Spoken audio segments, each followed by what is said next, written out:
Assalamualaikum, kita berjumpa lagi di dalam channel YouTube saya, Bengkel Logam Besi Ahmad. Satu hari ada seorang kawan saya call saya, minta saya tengokkan grill pintu rumah sewanya. Dan bila saya pergi tengok, grill pintu rumahnya, ensel tengahnya patah. Jadi aku pun set barang aku semua, packing, bawa pergi dekat site. Selain aku buat kerja di bengkel, kadang-kadang aku buat juga kerja-kerja dekat on-site ni. Jadi bila sampai dekat site, aku perhatikan, mencari punca apa yang menyebabkan grill ni ensel dia boleh patah. Sekiranya kita buat kerja tanpa usul periksa, pakai terus buat je, memang sejarah itu akan berulang balik lah, akan patah lah.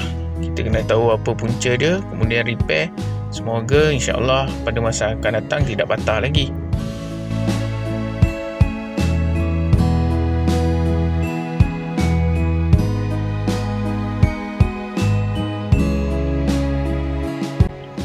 Okey, pada pendapat aku, punca dia macam ni. Ensel ni ada dua bahagian, satu yang jantan, yang ini yang betina. Sepatutnya yang tengah ni betul lah dia pasang, kan? Yang atas dan bawah punya ensel tu dia orang pasang terbalik.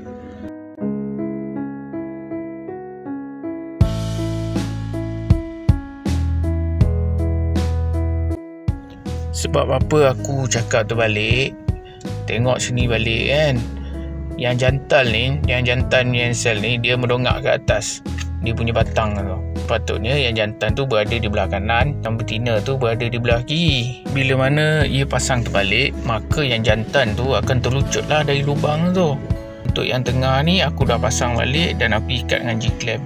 Yang atas pun sama agak, jantan dia mendongak ke atas. Jadi tahan daya graviti tu hanya ditampung oleh bahagian tengah ensel saja.